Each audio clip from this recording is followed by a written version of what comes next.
Makasih. Selamat sore, Pak Guru. Sore. Tadi kan di awal dikatakan bahwasanya NKRI itu sebenarnya nggak harga mati, ya kan? Nah, terus saya itu pernah nonton salah satu videonya Dr. Yu Hasan. Kurang lebih pernyataannya tuh gini, ya nggak usah terlalu serius lah sama di Indonesia tuh. Kan dulunya Indonesia tuh nggak ada, nah nanti suatu saat juga nggak ada, jadi biasa aja gitu. Nah, itu yang satu. Lalu ada lagi pernyataan dari Pak Prabowo dulu sebelum jadi presiden, bahwasanya ada buku atau tulisan-tulisan yang menyatakan bahwa 2030 Indonesia bubar gitu kan. Nah, diduga itu bukunya adalah Ghost Fleet karangan P.W. Singer sama August Cole gitu. Nah, di salah satu paragrafnya itu ada potongan kalimat kurang lebih seperti ini. Bekas negara Republik Indonesia yang ceritanya settingnya tahun 2030, di mana itu udah jadi pangkalan militer angkatan laut Cina kalau nggak salah, saya lupa seperti itu. Nah, kalau ya misal Indonesia jadi bubar tahun 2030, seperti apa bayangan Pak Guru tentang Indonesia yang bubar itu? Lalu apa nasihat Pak Guru terhadap masyarakat Indonesia jika Indonesia jadi bubar gitu? Itu yang satu. Yang kedua, menurut Pak Guru, enggak sih, ini lebih ke hipotesis gembel saya aja mengenai masuknya dan diterimanya Islam di Indonesia. Kan selama ini yang didoktrinkan di pelajaran sejarah itu adalah kenapa Islam mudah diterima? Oh, karena disebarkan dengan damai, dengan dagang, lalu tidak ada sistem kasta, ya seperti itu, kurang lebih seperti itulah. Tapi saya itu ada suatu dugaan ala-ala gitu lah. Jangan-jangan sebenarnya kesuksesan Islam di Indonesia itu cuma perkara keberuntungan momentum aja sih. Jadi kerajaan lokal itu udah mencapai puncak ketoksikan, lalu tiba-tiba masuk suatu ajaran baru yang fresh, yang lebih egaliter dan menawarkan semacam akses ke internasional gitu. Makanya ya banyak diterima gitu. Lebih membebaskan gitulah bagi rakyat jelata di kondisi yang sangat feodal zaman itu. Lalu yang ketiga, ini pendapat pribadi saya aja Pak ya. Kayaknya saya tuh mendingan dijajah Belanda aja daripada merdeka kayak gini. Karena secara faktual ya legasinya pemerintah Hindia Belanda tuh nyata dan berfaedah gitu. Mereka membangun infrastruktur rel kereta api, rumah sakit, sekolah, pabrik, ya macam-macam lah. Peninggalan raja lokal tuh kalau nggak candi ya coba prasasti kan nggak berfaedah itu. Terima kasih. Mantap nih pertanyaan. Ya, terima kasih Mbak. Mending saya tampung langsung. Tapi sebelum langsung ini udah 3. langsung udah 3 ini barangkali susah mengingatnya. Tapi saya tadi ingat yang poin nomor 2. Itu memang jadi pertanyaan saya juga Pak Guru. Apakah benar Islam disebarkan di Indonesia itu salah satu faktornya karena Islam itu egaliter? Karena saya punya pandangan begini Pak Guru. Terutama saya sebagai orang Jawa Utara, Jawa Cirebon, yang saya tahu bahasa Jawa yang asli itu hanya memiliki satu tingkat. Tetapi ketika Islam datang dan itu menjadi imperium di bawah Sultan Agung Mataram, bahasa Jawa itu menjadi 3 tingkat. Sedangkan termasuk daerah Surabaya itu, daerah Bangwetan itu sebenarnya bahasanya satu level saja, tetapi ketika diekspansi oleh Mataram itu jadi bahasanya seperti yang sekarang ini. Jadi paling nggak mengenal dua level bahasa. Nah dari situ saja sebenarnya sudah bagi saya pribadi Pak Guru itu sudah terbantahkan bahwa Islam diterima Indonesia itu karena egaliter. Buktinya pra dan pasca Islam masuk itu terjadi strata bahasa. Nah, itu saya nitip pertanyaan juga. Mangga Pak Guru mau jawab dari nomor 1, 2, 3 atau silakan yang Pak Guru. Yang nomor 2 aja dulu. Siap. Jadi gini Kang dan Teteh, apakah Islam diajarkan karena mengiming-imingi egalitarian dan mengajarkan egalitarian? Iya, buat fakir miskin yang terlantar. Jadi masyarakat Hindu di Indonesia di zaman dulu itu nggak pernah kenal Hindu. Masyarakat kita agama terakhirnya dalam Majapahit itu namanya ajaran Ciwa atau Ciwa Buddha. Ciwa Buddha itu beda sekali dengan Hindu. Hindu tuh di India, kita tuh masyarakatnya jiwa Buddha. Nah, masyarakat jiwa Buddha itu memiliki kasta, tapi kastanya tidak sama dengan di India. Begitu. Nah, jadi apakah memiliki kasta? Iya. Apakah kasta teratas itu mengintimidasi yang bawah? Iya. Nah, Islam datang ngajarin kepada yang bawah, yuk kita masuk agama saya, biar tidak ada kasta, biar kalian tidak diintimidasi. Itu benar pada bagian itunya. Buktinya apa? Buktinya untuk pertama kalinya baca tulis itu tidak hanya dikuasai oleh kalangan ningrat saja. Dulu baca tulis hanya dibilingi kalangan ningrat, makanya cuma prasasti doang. Tapi begitu ada ajaran Islam masuk, kitab-kitab itu ditulis, bahkan rakyat jelata pun menulisnya. Itu artinya apa? Ada egalitarian. Tapi kalau Islam masuk ke istana, dia ikut bikin kasta. Jadi gini, orang-orang Islam berhadapan dengan dukun, maka yang dia tawarkan itu adalah ilmu yang lebih sakti daripada dukun itu. Biasanya pengobatan Cina. Sok adu kesaktian, saya bawa pengobatan-pengobatan ini yang biasanya dari Cina, kemudian pakai mantra-mantra yang adalah mantra Islam. Nah, itu cara mengislamkan kalangan spiritualis, dukun-dukun, dan lain sebagainya. Kalau berhadapan dengan raja-raja, dia pertahankan feodalismenya. Raja tetap dianggap sebagai orang yang ada di puncak. Bahkan dalam naskah-naskah misalkan naskah yang menghina Islam itu apa? Oh, Gatholoco. Gatholoco apa itu nama depannya itu. Nah, itu dikabarkan bahwa sujud kepada raja itu masih dilakukan oleh orang-orang Islam pada waktu itu. Jadi mereka tuh mempertahankan itu, tapi kemudian mereka memperkenalkan hubungan dagang internasional, karena dari pantai Cina sampai pantai Ethiopia itu semuanya Islam. Jadi raja, Bapak kalau melakukan jual beli di sana sesama agama Islam tidak akan diserang, tidak akan ada persengketaan, dan ada diskon. Jadi penyebarannya terhadap raja-rajanya seperti itu. Kepada rakyatnya berarti diiming-imingi dengan pembebasan kasta. Jadi itu nggak ada yang sama. Jadi tadi kalau misalkan dikatakan kok gini sih, ya itu untuk rakyat jelata. Untuk yang lain beda lagi, yang lain beda lagi. Begitu. Itu pertanyaan kedua. Kemudian pertanyaan ketiga, tadi apa saya lupa. Oh, kita memang enakan dijajah Belanda dong? Enggak. Kita tuh nggak enak dijajah Belanda. Bahkan Belanda itu adalah negara yang paling tidak manusiawi dalam melakukan penjajahan. Untuk ukuran negara kapitalis. Kalau untuk negara feodal, Spanyol, Portugis jauh lebih jahat.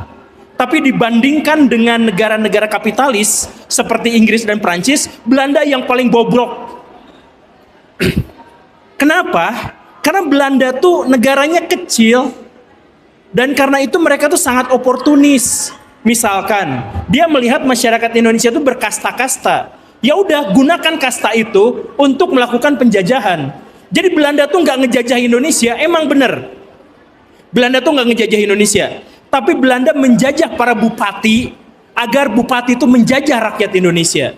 Atau Belanda itu menjajah orang-orang Cina dan orang-orang Arab agar orang-orang Cina dan Arab menjajah orang-orang lokal di Indonesia. Itu caranya. Makanya disebutnya indirect rule. Makanya orang-orang Indonesia nggak ngerti bahasa Belanda karena mereka nggak mau bersentuhan dengan rakyat kita. Jijik, najis, anjing lu.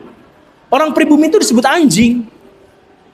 Jadi Belanda hanya mau kolaborasi, kalau nggak sama Arab ya sama Cina.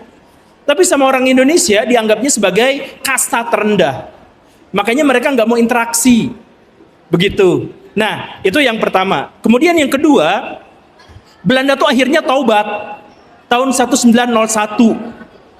Taubatnya itu gara-gara apa? Gara-gara sebuah novel yang viral di Belanda, Max Havelaar. Nah, novel itu tuh menceritakan betapa bobroknya penjajahan Belanda atas pribumi. Makanya pesan dari buku itu, dari novel itu adalah kurang lebihnya kayak gini.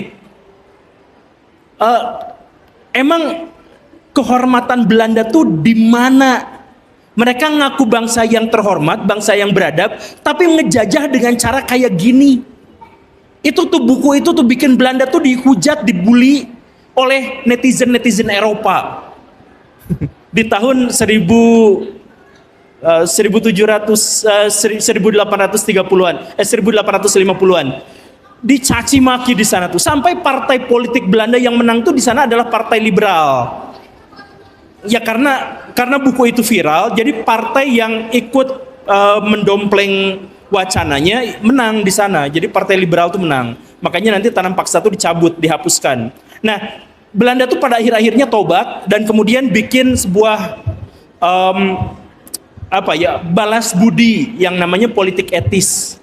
Nah, disitulah dia bikin gedung, dia bikin rel kereta api yang teteh barusan sebut itu, dan lain sebagainya. Nah, dia baru bertaubatnya itu di tahun itu, setelah dicaci maki dan ditertawakan sama Inggris. Begitu. Nah, terus setelah itu apa yang Belanda lakukan? Belanda juga setelah itu tidak pernah mau ingin menjajah Indonesia, nggak mau. Jadi saya katakan ya, seandainya Soekarno-Hatta tidak memproklamirkan kemerdekaan Indonesia, Belanda tetap akan membebaskan Indonesia. Karena di seluruh dunia, semua tanah jajahan memang mau dilepaskan. Kenapa? Karena Eropa pindah dari zaman kolonialisme, pindah ke neokolonialisme.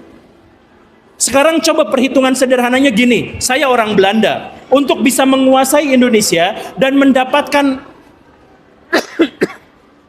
6 triliun rupiah per tahun, itu yang mungkin Belanda dapat ya, sekitar 6 triliun setahun. Belanda itu harus ngirim pasukan ke Indonesia, jumlahnya 20.000, mempertahankan. Itu kan kolonialisme. Daripada gitu, kata Belanda, nggak usah kita repot-repot mengirimkan pasukan ke sana, membantai anak-anak kita sendiri untuk dapat 6 triliun. Mendingan ciptakan kesenjangan teknologi yang gila-gilaan antara Indonesia dengan Belanda, sedemikian sampai Indonesia ketergantungan sama Belanda, dan Belanda bisa dagang dan menghasilkan 20 triliun setahun dari neokolonialisme, dari perdagangan itu. Sekarang milih mana? 6 triliun setahun dari ngirim tentara ke Indonesia, atau tingkatkan teknologi, jauhkan, bodohkan kita, pinterkan mereka, kemudian mereka dapat 20 triliun setahun dari kita tanpa mengirimkan pasukan sama sekali. Pilih mana? Itulah neokolonialisme. Maka sejak tahun 50 sampai ke sini, semua negara-negara barat melepaskan tanah jajahannya. Karena mereka tahu bahwa zaman kolonialisme itu sudah tidak cuan lagi. Cuannya itu adalah kalau menggunakan kesenjangan teknologi. Makanya mereka habis-habisan tuh sekarang nggak menjajah, senjangkan aja teknologi, bodohkan Indonesia, pintarkan mereka. Kalau mereka nggak bisa terlalu pintar, mereka bikin skenario membodohkan kita. Sesimpel itu. Cina bisa maju kan gara-gara itu. Singapura bisa maju kan gara-gara itu. Bukan menjajah, bukan mendatangkan pasukan, enggak. Kita sendiri yang mohon-mohon minta ke Cina supaya dijajah kan. Sekarang itu kenapa? Kesenjangannya terlalu tinggi. Itu. Jadi kalau kita masih mau dijajah Belanda, terus kata Belanda, apaan sih lu najis? Khusus gitu. Paling gitu jawaban mereka. Itu pertanyaan ketiga. Kemudian pertanyaan ke-1. Seandainya Indonesia benar-benar bubar, seandainya ya amit-amit zaman dinosaurus gitu. Seandainya Indonesia bubar, bagaimana ke depannya? Kacau. Semua negara-negara yang bekas pecahan Indonesia itu pasti akan jatuh dalam kemiskinan ekstrim. Pasti. Karena misalkan gini, Pulau Jawa, pusat populasi, tapi 60% listriknya, 80% listriknya itu dari batu bara Kalimantan. Kalau kita pecah jadi 2 negara, listrik di Jawa itu akan naik sekitar 4 kali lipat. Karena kita harus membelinya. Gak bisa gratisan. Gak bisa kontak-kontak lagi sama siapa itu? Gak bisa. Dan Kalimantan bagaimana? Lebih buruk lagi. Karena Kalimantan itu kemajuan ekonominya signifikan di zaman Orde Baru. Ketika pemimpin-pemimpinnya diambil dari orang Jawa. Kalau dikasihin ke orang Kalimantan, itu biasanya malah fokus beli mobil 8 miliar dan renovasi rumah 25 miliar. Jadi karakteristik feodal di sana tuh masih lebih kuat. Karena Kalimantan itu terbagi menjadi dua wilayah besar. Wilayah tengah, pedalaman, itu adalah orang-orang Dayak yang mereka memiliki wilayahnya, tapi mereka tidak memiliki kedaulatan di sana. Dan orang-orang pesisiran, orang-orang Melayu, orang Pontianak, orang apa itu yang sebelah ini teh? Kok saya jadi lupa sih? Banjarmasin ya, orang-orang Kutai. Nah itu adalah orang yang menguasai Kalimantan. Pesisir-pesisirnya aja. Nah pesisir-pesisirnya itu hanya bisa kaya setelah interaksi dengan seberang pulau mereka. Itu demografi Kalimantan sekarang tuh seperti itu. Jadi sumber daya Kalimantan yang di tengah diambil sama yang pesisir diekspor ke Jawa. Sama Jawa dikasih cering, tapi hanya untuk orang-orang pesisirnya saja. Nah orang yang di tengah sampai sekarang kesulitan. Begitupun yang terjadi di Papua sekarang. Makanya ada film Pesta Babi itu. Itu ceritanya kurang lebih juga sama. Hubungannya itu, keadaannya itu adalah seperti itu. Nah kalau misalkan hubungan itu tiba-tiba putus, itu hancur semuanya. Butuh waktu lama sekali untuk bisa menyesuaikan diri. Butuh waktu lama sekali. Dan kesulitan berikutnya itu apa? Adanya transmigrasi.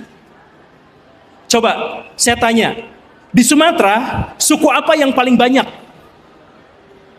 Jawa. Suku Jawa yang paling banyak. Bukan orang Melayu, bukan orang Lampung. Orang Lampung tuh lebih banyak orang Jawanya. Nah, coba sekarang maksudnya adalah kalau seandainya kita terpecah, itu kita butuh berapa tahun untuk bisa orang Jawa, skenarionya ya, kalau tetap di situ, itu mengamankan diri dan tidak berperang dengan yang lain. Itu mungkin berperang, mungkin.